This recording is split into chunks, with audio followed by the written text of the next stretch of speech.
When it comes to the Second World War, we all know the famous stories. The Italians not being very useful, the British holding on for dear life, the Soviets doing their thing in the East, and of course the fact that Hitler's half-nephew actually served in the US Navy and fought against the Germans. But in this video, I'd like to look at some of those nations we don't normally consider when it comes to the Second World War. And in the spotlight today is none other than our first South American country, Argentina. Argentina declared its independence from Spain in 1816, but was relatively unstable, fighting many civil wars until around 1861 when it saw economic improvement. Over the next century, there would be an awful lot of immigration to Argentina. Those first immigrants coming over, of course, were the Spanish, who had taken the land for themselves, but this would be followed by more waves, especially from Italy and also from Spain throughout the later 19th and early 20th century, and of course also quite a few Germans. And in fact, around 60% of Argentinians today have got some Italian ancestry in their DNA. In 1930, the democratically elected government was overthrown and a more autocratic power came to power in a military coup. These were essentially the Nacionalistas, a brand of Argentine militarist conservatism that took over the government and would remain in charge for the following decade. In 1939, therefore, when the Second World War started, Argentina was fairly divided among itself, and that wasn't even just concerning the outbreak of war. The army was incredibly what is called Germanophile. They liked the Germans a lot. As you can tell from Argentine military uniforms, it's based on the Wehrmacht uniform, but this is an old tradition going back to the start of the 20th century as a result of all the German immigration that they had. The military, while some were open advocates of joining the war in Germany's favour, was largely in fact in favour of staying neutral. Many of them saw the British as the real threat and wanted to continue their industry and not have an excuse for the Allies to invade Argentina or to embargo them.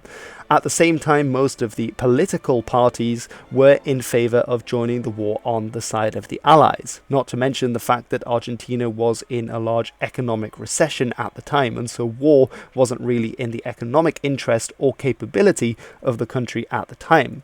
The vice president was Ramón Castillo, and he, like many in the government, was in favour of staying neutral during the conflict. While there were some voices going up to join the Germans, partially because there were plans that were made to invade the Falkland Islands, which were British at the time and still are, but the Argentinians also claimed the territory. These plans never came into action during the Second World War, although of course after the Second World War in the 1980s the Argentinians would unsuccessfully try to capture the islands anyway. If the Argentinians had decided to join the war, it's likely that the army would have refused in some manner. As already pointed out, the Nacionalistas were in control, and so the army had a very large part of the power in the country. But at the same time, many people were supportive of the British, including in the Argentine army, and in fact some 4,000 soldiers went to fight for the British, both in the army and in the air force and other capacities during the Second World War. Everything changed for Argentina in 1941 as a result of the Japanese attack on Pearl Harbor, which brought the Americans into the war. The Americans were very keen to bring South American countries, many of them their nominal allies, also on board into the war, not only as active military fighting power, but also for supplies and other goods. And many South American countries thus answered the call and joined the Americans in the war. Argentina, however, was not one of them. This resulted in the United States and allied South American countries embargoing and blockading Argentina, although after Pearl Harbor, Argentina did declare a state of emergency. Things would really shape up in Argentina in 1943. This is because the term of Ramón Castillo was meant to end in 1944. This was the president, and so he had to put forward a new candidate to be the next president. Initially, he chose the former president, but he had recently died, and so he had to choose a new candidate who would take over in 1944 as his nomination, and he chose Robustiano Patron Costas. However, the army was not happy with this suggestion because he was seen as being very pro-Allied, and the army feared that if he came to power, he would indeed declare war on the side of the Allies and Argentina would go to war, something that the very Germanophile often independent-minded and anti-British army did not want to do. And so several of the officers formed the GOU, that is the Grupo de Oficiales Unidos, or in English the United Officers Group, and they prepared a coup which they carried out on the 4th of June 1943 against the current government, and which they successfully did in order to put their candidate forward for the next presidency, and that was Arturo Rosen, and he became the next president. However, he did not last very long because unlike what the Argentine army had hoped to achieve, he actually went into direct talks with the British and promised that within 72 hours Argentina would join the Allies and declare war on the Axis. But the army wasn't having any of it, and so by the 5th of June they once again rose up and ousted the government that was just put in power and put forward a new president, and this was Pedro Pablo Ramirez, who would toe the army's line more carefully. Before carrying on with this, and if you're interested in the Second World War and some of the great mysteries and intrigues behind it, then you will love today's video sponsor, Magellan TV. They have thousands of different documentaries on their video streaming service, and one I'd like to recommend today is called The Last Secrets of the Third Reich. This documentary is perfect for those interested in the Second World War and those wanting to get behind some of the more famous villains from Nazi Germany and understanding some of the secrets that they may or may not have known themselves. This is especially fitting for today's video topic, as Argentina, when discussed with the Second World War, is often brought up in the context of it helping former fugitives from Germany escape to Argentina, and involves a lot of mystery and secrets in its own right. There is in fact a special offer for viewers of this channel. Because it's the festive season, you can take advantage, and when you buy one annual membership on Magellan TV, you get a free card for another year's membership too. It's a great offer, so do check it out. That's at try.magellantv.com/historywithhilbert or the description below. This was followed by substantial pressure from the United States for the Argentinian to make its positions clear. However, this didn't occur. The Americans pointed out that Argentina was the only Latin American country that had not yet broken off diplomatic ties with the Axis powers, but the Argentinians didn't budge. In the end, there was more political confusion at home for the Argentinians, as the government at the minute was headed by the President Ramirez, and he believed that two of his most powerful generals, Farel and Juan Perón, both of whom would later become presidents, should be removed. However, the two became aware of the plot to destroy the GOU, that group of united officers, and instead they carried out another coup which removed President Ramirez from power on the 24th of February 1944, and instead made Edelmiro Julián Farey the new president in the country. While by this point in January 1944 the Argentinians had broken off relations with the Axis powers, albeit without a declaration of war, the United States refused to recognize the new president, and this actually caused a diplomatic spat with Britain when the Americans decided to cut off diplomatic relations with the Argentinians. And this was because the British at the time were receiving a lot of cattle as part of the supply from Argentina, and so for the British, Argentinian neutrality was a good thing because they were receiving food supplies, with the Americans now threatening the Argentinians with being cast out from the Allies, and even with invasion, the British actually said, hold on a minute, they are providing us with essential supplies.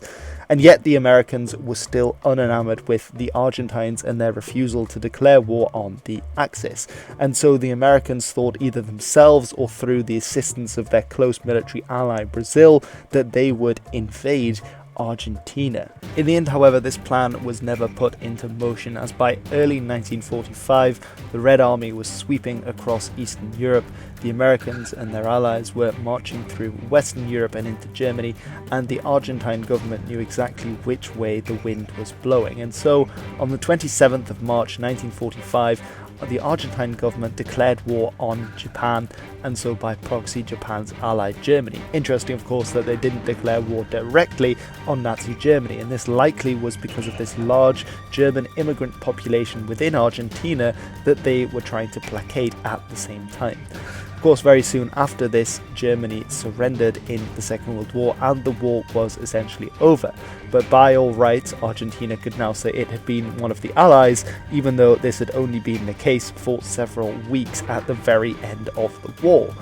However, Argentina's role in the Second World War becomes interesting as many of the top-ranking Germans who had taken part in the war and even more darkly the Holocaust oftentimes tried to escape through what were called Ratlines, many of them going through Italy and then the Middle East, and eventually ending up in South America, Argentina being one of the favourite countries.